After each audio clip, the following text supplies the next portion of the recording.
마가복음 9장 14절로 29절의 말씀입니다. 마가복음 9장 14절로 29절의 말씀입니다. 저와 봉독하겠습니다. 이에 그들이 제자들에게 와서 보니 큰 무리가 그들을 둘러싸고 서기관들이 그들과 더불어 변론하고 있더라.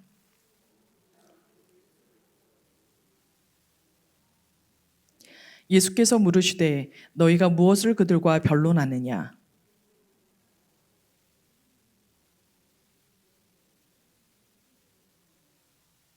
귀신이 어디서든지 그를 잡으면 거꾸러져 거품을 흘리며 이를 갈며 그리고 파리해지는지라. 내가 선생님의 제자들에게 내쫓아달라 하였으나 그들이 능히 하지 못하더이다.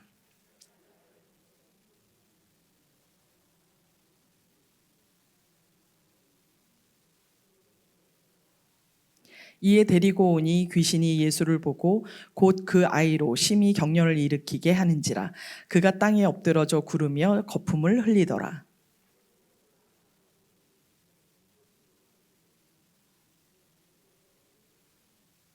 귀신이 그를 죽이려고 불과 물에 자주 던졌나이다. 그러나 무엇을 하실 수 있거든 우리를 불쌍히 여기사 도와주옵소서.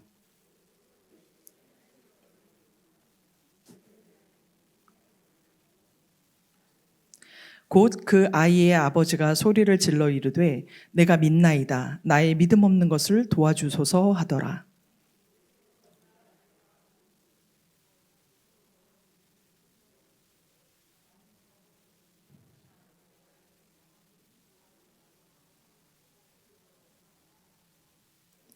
귀신이 소리 지르며 아이로 심히 경련을 일으키게 하고 나가니 그 아이가 죽은 것 같이 되어 많은 사람이 말하기를 죽었다 하나.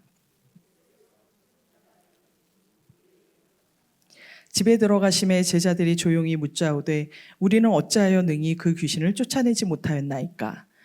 이르시되 기도 외에는 다른 것으로는 이런 종류가 나갈 수 없느니라 하시니라. 아멘. 오늘 14절의 말씀부터 다시 한번 좀 장면을 상상해 가면서 좀 읽도록 하겠습니다. 오늘 이것은 사건이기 때문에 정확한 이렇게 장소에서 벌어진 어떤 일들이 있는 거죠. 그러면 거기에 모인 사람들과 그 자리에 내가 있다라고 생각하시고 다시 한번 읽어나가면서 그 장면을 좀 상상해 보도록 하겠습니다. 14절 말씀에 보니까 이에 그들이라고 되어 있어요. 이해라는 것이 뭐냐면 지금 예수님께서 요 바로 앞 시간에 무슨 일이 있으셨냐면 제자들을 다 있는 데서 그 가운데서 베드로와 야고보와 요한만 데리시고 높은 산으로 올라가셨습니다. 거기에서 무슨 일이 있었죠? 변화산 사건이 있었죠. 예수님께서 하나님의 아들이라는 것이 다시 한번 드러나는 그런 사건이 있었습니다. 그리고 그 높은 산에 올라가 계시다가 베드로와 야고보와 요한과 함께 다시 제자들이 있는 그곳으로 내려올 때였습니다. 그러니까 이에 그들이 그러면 그들이라고 하는 것은 네 사람이죠. 예수님과 베드로와 야고보와 요한. 그분들이 제자들에게 왔습니다. 그런데 와서 보니까 그 제자들만 있는 것이 아니라 큰 무리가 그들을 둘러싸고 있는 거예요. 그리고 서기관들이 그들과 변론하고 있는 겁니다. 무슨 일이 있었을까요? 왜 갑자기 예수님도 안 계신 상태에서 그 제자들이 서기관들과 변론하게 됐을까요? 무슨 일이 있을까요? 성경을 읽으실 때 저희가 이미 끝을 알고 있죠. 그러나 성경을 한 절 한 절 볼 때 그 뒤에는 잘 모른다고 생각하고 내가 전혀 모른다고 생각하고 한 절을 보시면 그것도 또 성경을 읽는 재미가 있습니다. 도대체 무슨 일이 일어났지? 그냥 일이 일어났나 보지. 서기관들이 변론했나 보지. 그리고 넘어가지 마시고 서기관들과 변론했다? 무슨 일이 생겼지? 그렇게 생각을 하시는 거예요. 내가 예수님과 베드로와 야고보와 요한 뒤를 쫓아간다고 생각하시고 그 자리를 보시는 거예요. 사람들이 모여있고 뭔가 변론하고 있어. 무슨 일이 생겼을까? 하고 궁금해하시면서요. 그리고 15절 말씀을 보니까 온 무리가 예수님을 이제 드디어 봤습니다. 보고는 놀랐어요. 왜 놀랐을까요? 변론이 있었다는 것은 무슨 문제가 생긴 거잖아요. 문제가 생기고 예수님이 없어서 뭔가 논란거리가 생겼는데 예수님이 저기 오시는 거예요. 그러니까 예수님이 오셨네? 하고 그 사람들이 달려갔습니다. 달려가서 인사하는 거죠. 안녕하세요. 문안을 했겠습니다. 그리고 나서 16절입니다. 그러니까 그 사람들에게 예수님께서 물으셨습니다. 너희가 무엇을 그들과 변론하고 있느냐? 저희와 똑같은 질문이죠. 그 사람들이 뭐 때문에 변론했을까? 마찬가지로 예수님도 그들에게 너희가 지금 무엇을 가지고 변론하고 있느냐라고 물으셨습니다. 그랬더니 17절 말씀에 무리 중에 한 사람이 나와서 대답하는 겁니다. 선생님, 말 못하게 귀신 들린 내 아들을 선생님께 데려왔습니다. 어떤 한 사람이 아버지인데 자기 아들을 데리고 왔는데 그 아들이 귀신 들렸다는 겁니다. 그런데 그 귀신 들린 것 때문에 말을 못하게 된 그 아들이에요. 그 상황을 이제 눈에 보이십니까? 그럼 이제 어느 입장으로 가보시냐면 그 아버지 입장으로 한번 가보세요. 나에게 자녀가 있고 그 자녀가 귀신이 들렸고 말을 못하는 상황입니다. 그리고 예수님께 찾아왔는데 예수님이 아까 계셨어요? 안 계셨어요? 안 계신 상황이었습니다. 그래서 이러저러하게 막 뭔가 어수선한 가운데 있었는데 드디어 예수님을 발견한 겁니다. 그래서 그 예수님에게로 쫓아나와서 내가 이런 상황 가운데 예수님께로 달려나왔습니다. 이제 희망이 생긴 거죠. 예수님을 드디어 만났으니 예수님이 많은 사람들을 고쳐주셨다고 하셨으니 이제 내 아들도 고칠 길이 있겠다라고 하며 기뻐하면서 아마 달려나왔을 것입니다. 그렇게 달려나와서 계속 말을 잇습니다. 18절 말씀입니다. 그 아이의 상황을 더 한번 자세하게 설명합니다. 귀신이 어디에서든지 그를 잡으면 어떤 상황이 되냐면 거꾸러집니다. 거품을 흘립니다. 이를 갑니다. 그리고 애가 파리해져 갑니다. 그런데 이런 상황이 한 번이었을까요? 아니면 여러 번이었을까요? 이미 여러 번인 거예요. 첫 아이 키우실 때 기억하시나요? 아이가 밤에 열이 나고 갑자기 경기를 하고 그랬을 때 그 가슴 철렁했던 그 마음을 다시 한번 기억에 떠올려 보십시오. 그런데 그 아이가 한 번만 그런 것이 아니라 귀신이 어디서든지 간에, 그러니까 사람들이 있는 자리든 집이든 아니면 어느 순간이라는 것은 걔가 화장실 갔다가도 그런 일이 생길 수 있는 거예요. 심지어는 높은 데 올라가다가 그런 일이 생길 수도 있고 아래로 내려가다 그럴 수도 있고 계단에 있다가 그럴 수도 있고 그런 위험천만한 상황이 있는 그 상황에서도 그 상황과 상관없이 그 아이는 거기서 거꾸러지고 거품을 흘리고 이를 갈고 애가 파리하게 되어져가는 그런 상황 가운데 있는 아들이 우리 아이인 겁니다. 그 아버지의 마음 느껴지시나요? 그런 상황에서 이 사람이 예수님께 데리고 나왔습니다. 그리고 뭐라고 얘기하냐면 그래서 내가 원래는 예수님께 데려 나왔겠죠. 근데 예수님이 안 계시니 선생님의 제자들에게 이 귀신을 좀 내쫓아 주십시오 라고 했는데 그들이 능히 하지 못했다는 겁니다. 소문을 듣고 예수님을 찾아서 나왔는데 내가 만나기를 소망했던 예수님은 계시지도 않습니다. 그리고 그 제자들이 능히 고칠 수 있을까 했는데 그 제자들이 고치지 못한 상황이었습니다. 그러니까 처음에는 기대를 가지고 왔습니다. 예수님이 안 계셔서 실망했습니다. 그런데 제자들이 있으니까 한 번 더 기대를 했다가 또 실망한 상태입니다.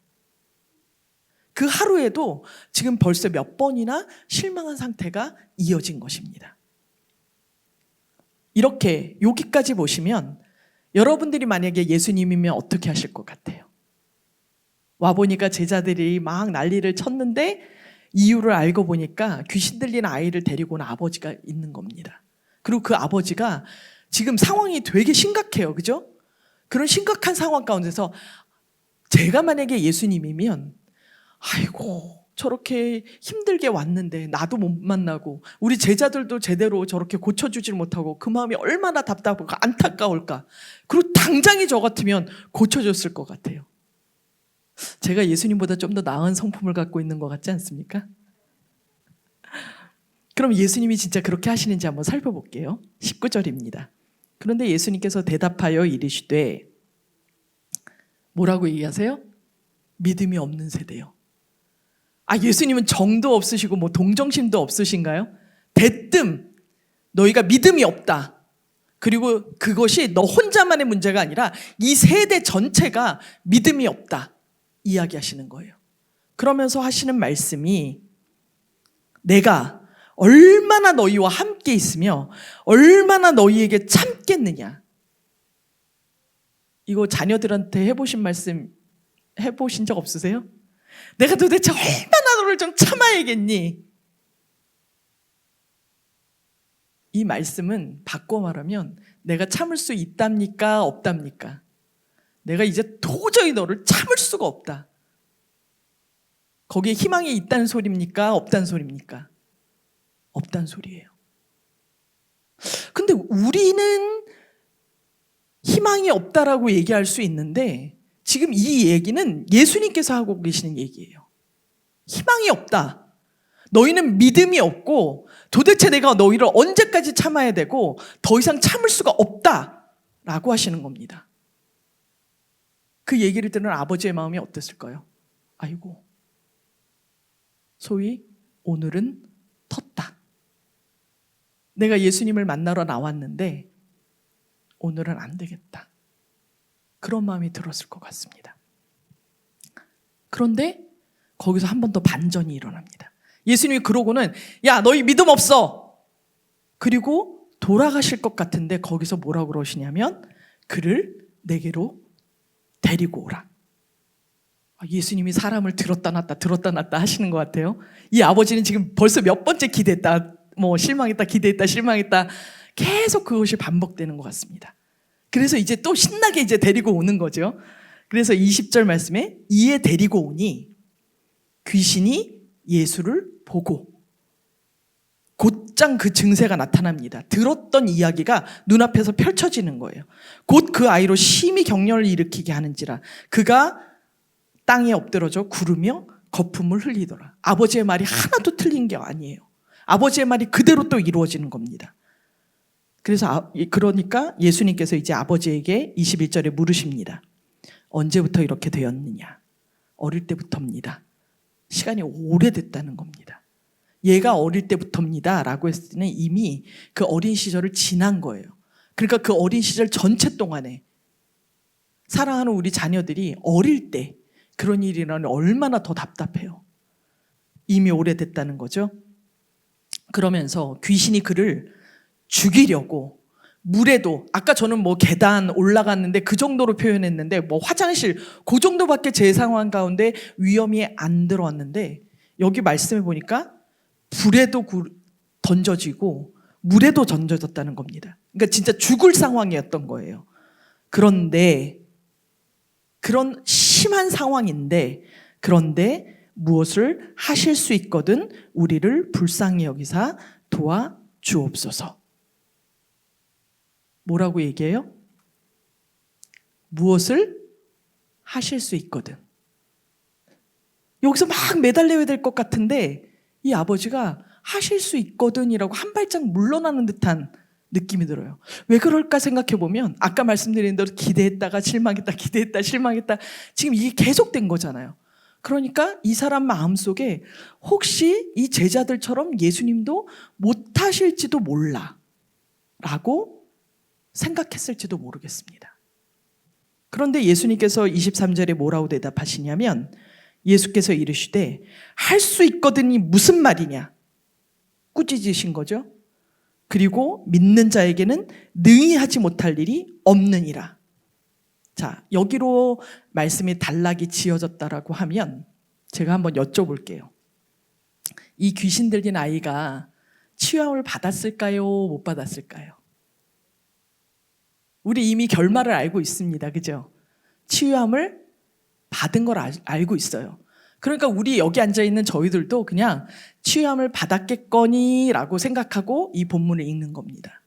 그런데 잘 한번 생각해 보십시오.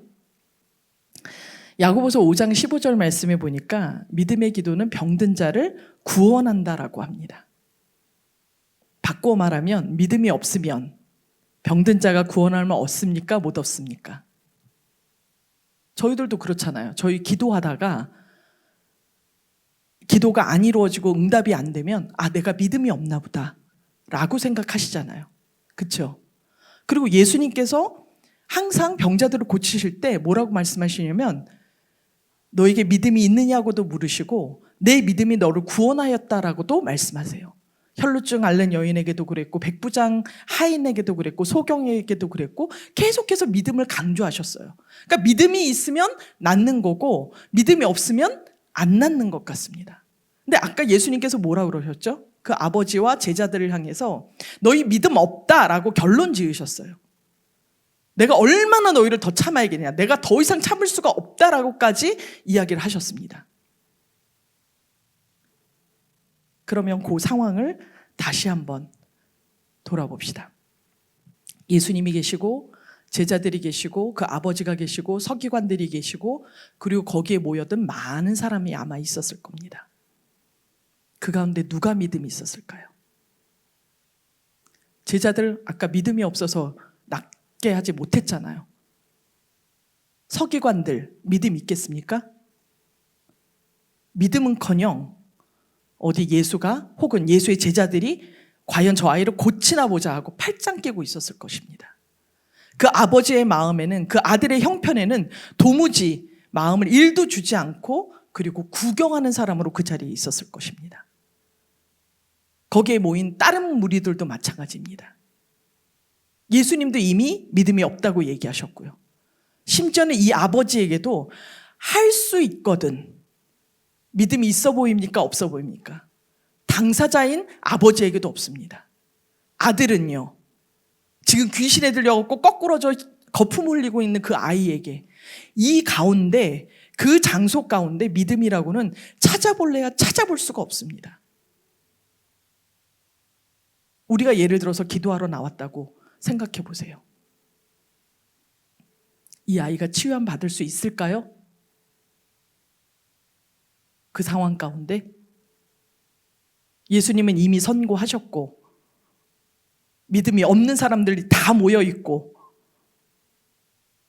그런 상황 가운데 이 아이는 사실은 치유의 일말의 여지도 없습니다. 우리도 기도의 자리에 나와 봅니다. 믿음도 가져보려고 발버둥도 칩니다. 그래서 때로는 믿음이 없어서 기적이 일어나지 않는다고 다른 사람들로부터도 말을 듣고 우리도 그런 생각을 합니다. 그리고 거기에 절망하고 우리가 그 기도의 자리를 중단하기도 하고 그리고 우리의 마음에 그 기도로 인해서 마음의 상처가 되기도 합니다. 지금 이 상황은 모두가 실망한 가운데 이 본문이 끝나야 됩니다. 예수님은 믿음이 없는 사람들에게 화가 나신 채로 그 자리를 떠나가셔야 되고 제자들은 우리가 믿음이 없어서 이 아이를 고치지 못했다는 기도의 절망감을 가지고 실망감을 가지고 그 자리를 떠나가야 됩니다. 그리고 서기관들은 그래, 그럴 줄 알았다 하면서 예수님을 비웃고 제자들을 비웃고 떠나가야 됩니다. 그리고 그 아버지는요, 어쩌면 예수님과 제자들 욕을 했을지도 모르겠습니다. 그러나 욕을 하라고 안 하고를 떠나서 이 아들이 처한 그 상황이 앞으로도 계속해서 지속될 것을, 그것이 너무나도 답답한 상태에서 그 자리를 떠나야 되는 그 상황에 있습니다. 다 떠나고 빈자리, 그 자리에 절망과 상처와 답답함만 그 자리에 남아 있어야 되는 상황이 바로 오늘의 상황입니다. 그런데 우리가 성경 말씀을 읽었지요. 그 상황에서 말씀이 끝났습니까? 아닙니다. 그 상황 가운데서 이제 반전이 일어납니다. 어떤 반전이냐? 24절의 말씀입니다. 곧 그 말씀을 듣자마자 그 아이의 아버지가 소리를 지릅니다. 뭐라고 소리를 지르냐면 내가 믿나이다. 내가 믿습니다. 내가 이제는 믿습니다.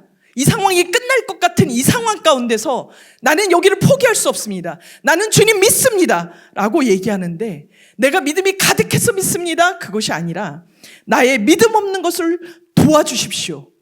내가 믿고 싶습니다. 그런데 내가 믿음이 없습니다. 그러니 나의 믿음 없는 것조차도 예수님 도와주십시오. 그렇게 간구합니다.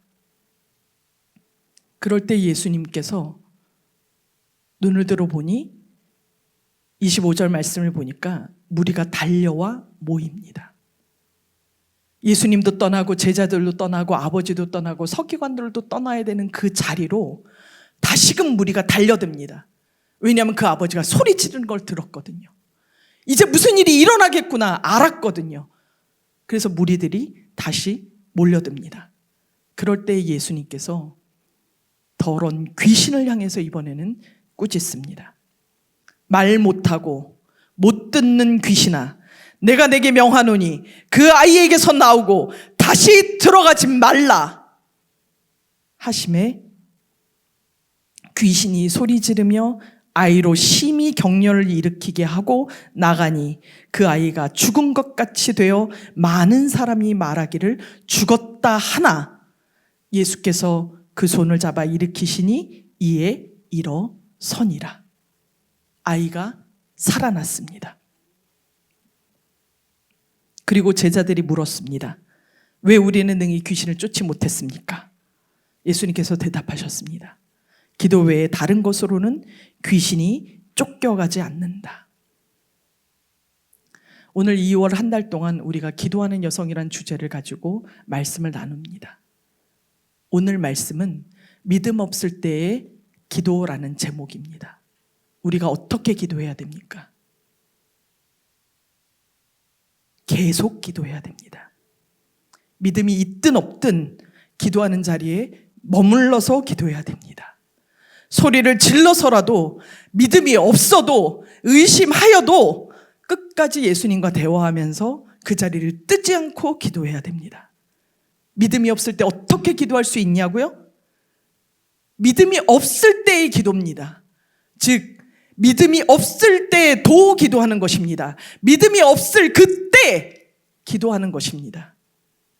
그냥 기도의 자리에 머물러서 주님, 제가 믿음이 없습니다. 저를 도와주십시오. 저는 주님의 도움이 필요합니다. 제가 아무것도 가진 것이 없지만 저는 예수님의 도움이 필요합니다. 하나님이, 예수님께서 나와 함께 해주셔야만 내가 살아갈 수 있습니다. 하나님과 예수님이 필요한 제가 여기에 있습니다. 저를 도와주십시오. 라고 기도해야 됩니다. 기도 외에는 귀신도 떠나가지 않습니다. 우리의 삶의 문제도 떠나가지 않습니다. 우리는 기다릴 수조차도 없습니다. 기도의 자리로 우리가 왜 떠나갑니까? 적당히 다른 방법이 생각났을 때 떠나가지 않습니까? 아니면 여기서는 안 되겠다. 기도로 안 되겠다. 내가 힘내서 뭔가를 해봐야겠다라는 어떤 자기만의 결론이 났을 때 우리는 기도의 자리를 떠나게 되는 것입니다. 기도를 포기하게 되는 것입니다. 그러나 기도하십시오. 기도의 자리에 머무십시오. 기도는 다른 것 아닙니다. 예수님 찾고 하나님 찾고 하나님 앞에 나오고 예수의 보혈의 공로를 의지하고 성령님을 간구하고 내 삶에 하나님이 절대적으로 필요하다는 것을 인정하는 것, 그것이 바로 기도입니다. 그리고 나의 삶을 선하게 이끄실 하나님을 의지하고 꾸짖으실지라도 방금처럼 우리를 향해서 믿음이 없다, 너희가 믿음이 없다, 내가 얼마나 너희를 참아야겠느냐라고 말하시면서 꾸짖으실지라도 결국에는 우리를 고쳐주시고 싸매시고 십자가에 죽기까지 나를 위해서, 이 죄인인 나를 위해서 죽으신 그 예수님을 찾으시기를 바랍니다. 꾸짖으시는 까닭은 너희가 믿음이 없다로 끝나는 것이 아니라 너희에게 믿음이 필요하다, 내가 너희의 구주다 라고 하는 것을 역설적으로 말씀하시는 것입니다.